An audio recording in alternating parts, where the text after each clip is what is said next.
you kind of end your relationship with Chicken Andy, and I guess you pretty much kind of leave the RV situation at that point. What is your next move?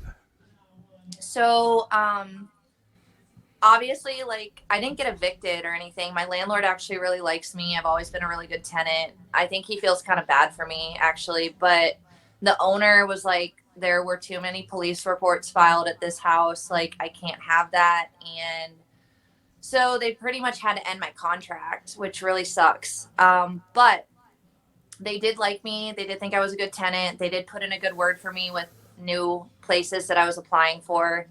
So I didn't have a hard time getting a place. Actually, we had a place initially, and IBL wasn't available for the signing, so we lost it. And so, like, long story short, I just found this amazing place that's like really not too far away. It's in my hood. It's like where I want to be. And I plan on not doing any live streams in the house. I plan on not having streamers come to my house. And I want to be doing things like I'm going to be doing pre recorded videos. I'm really into the skincare world and bikini world. So I had a couple of sponsors initially. They were just small time, companies. But I don't know. I would really like to get back into that when everything's settled down. It's just things have been chaotic pretty much since February. I haven't even been able to bat an eye on content, to be honest. Yeah. Okay. So you mentioned IBL. He was. It seemed like he was around while you were dating Chicken Andy. At what point does he come into the picture, and when did you guys start to get into a relationship together? So I met him like no, like 2 years ago now, almost maybe a year and a half ago. It was 2 springs ago that I met him on Chicken's RV because he sniped chicken. And I didn't give him a second thought. I didn't pay attention to him. I just wanted to bone the fuck out of Chicken. And that was basically what me and Chicken ended up doing, was kicking everybody out of the RV and doing our thing. Um, that was all I really paid attention to IBL for a little bit. And then I realized, oh, like he's in the area, like he's actually a pretty good streamer. I wouldn't say I was interested in him romantically by that point, but I was like interested in him. I was kind of, my laser vision went from Chicken to him for a little bit. And then Chicken started to go on, when was it? Chicken started to move on to Goo. And I think I still really was not. He went on the RV initially. So he went to California. He had this whole thing planned out with like Goo, and he was like, okay, vegan, like if you come here at this time, like we'll do this. And then I did, but then he kind of started to go for Goo, and I kind of was like over it at that point, and I was like, okay. And then I started to do streams with IBL and like GI Joe and a couple of our other local like sniper streamer crew.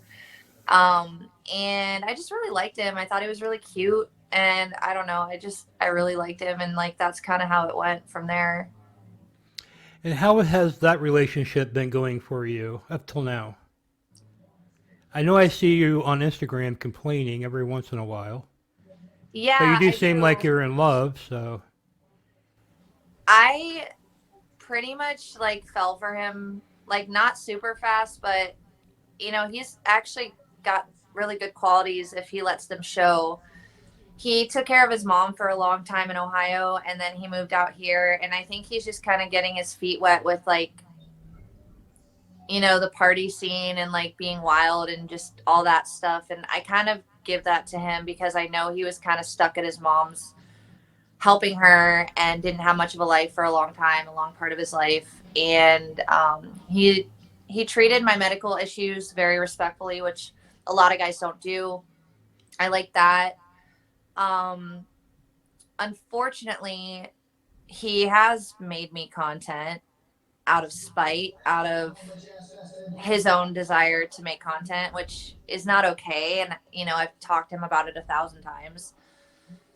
I will say though, he's had boundaries when he has streamed. I mean, minus making me look like total shit and doing some pretty fucked up things when he was mad at me, he still had boundaries. But he's pretty much been kissing my ass since the ceiling incident, which he should be because he got me kicked out. Um, and I wouldn't say kissing my ass like in a simp way. He's just been trying, you know, to remedy what he fucking broke, which was my life. So I give him a lot of props for that. I don't know. I just love him at this point, and I keep giving him chances, and I haven't given a lot of guys this many chances, so I guess it says something, right?